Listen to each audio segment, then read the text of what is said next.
Hello. Today I would like to talk about a follow-up to post number 10. Post number 10 wasn't a video, it was written, and I would like to convert all the Advice for Life posts into a video post. So let's talk. We had talked in post number 14 about inherited family dysfunctionality. And this video looks a little bit more in depth into the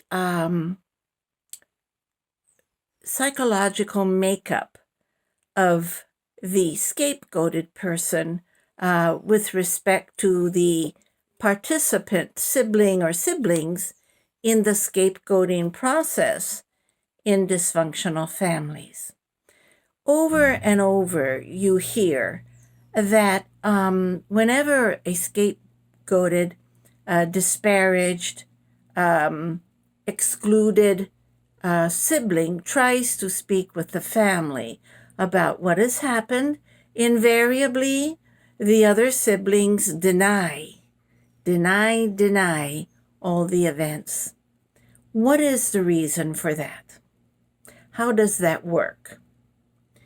We talked earlier about the unexamined life, and this is a further example of the unexamined life because there's too much at stake to lose. Sometimes the truth is threatening.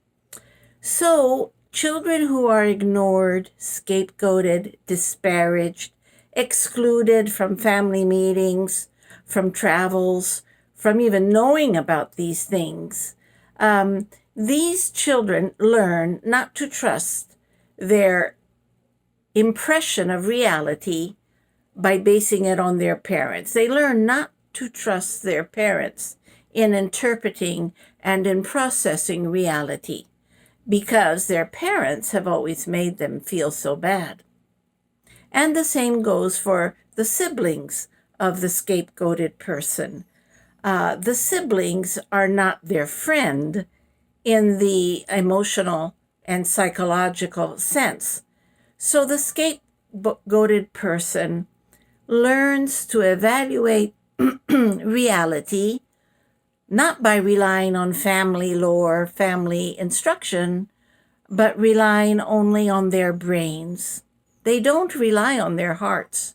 Their hearts have been hurt so much, and they've been excluded so much that their only desire is to understand their feelings.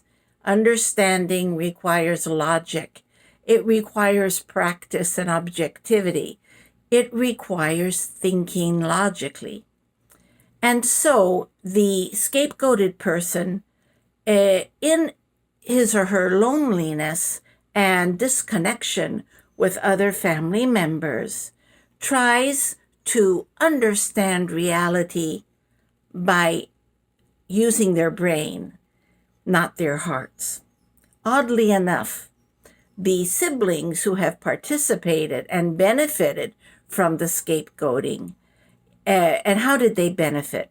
They benefited by having their self-image aggrandized to such a point that it became a false self, a mask, which the family gifted them, telling them they were better, smarter, and that were going to succeed because they were believed in. These siblings cannot afford to be objective and logical because logic will tell them, oh, wait, this wasn't right, this wasn't fair, I'm not really better than the scapegoated sibling, but I need that. I need to feel better. That's what everyone is telling me in the family. And so they accept this false self.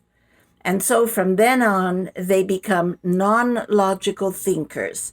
They don't think with their logic. They don't have logic.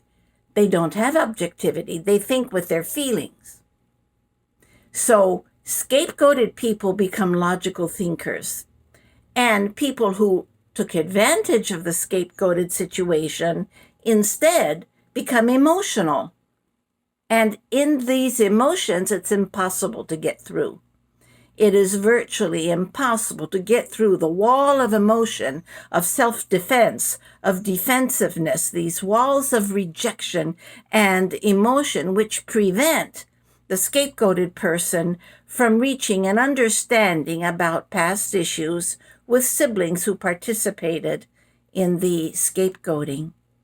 So, as the years go by, the spoiled, as it were, the enabler, the sibling who took advantage of the scapegoat situation, learned not to be empathetic. They learned that the feelings of the scapegoated person do not matter, and neither do their comments. They will reject any attempt on the part of the scapegoated person to discuss specific events that happened in life, and they will completely deny that any of that ever happened. They will say that never happened. I don't remember any of that. Because they would have to give up so much if they did. They would have to be courageous. They would have to sincerely want the truth. And the truth is ugly. Their truth is ugly because they took part in abuse. Even though they didn't understand it, they base their self-image on it so much.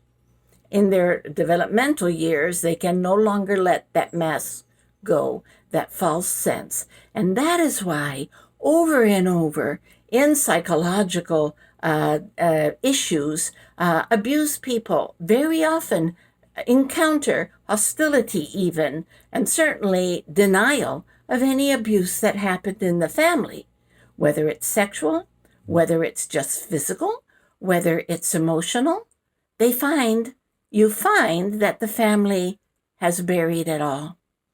And in burying it, of course, they have become toxic to the scapegoated person. At some time, at some point in the developmental stages, the scapegoated person has to let go. If you've tried everything, if you've tried to talk over and over with the unempathetic siblings and have gotten nowhere, and furthermore, when the scapegoated sibling, the non-scapegoated siblings pass on that attitude toward their own family members about the scapegoated person, there's no escape. The only thing you can do is to forgive one and to distance, because it's important to remember that forgiveness does not require relationship. Forgiveness does not require a relationship. With Christ, it's a different issue. Christ forgives for relationship. That's why he came.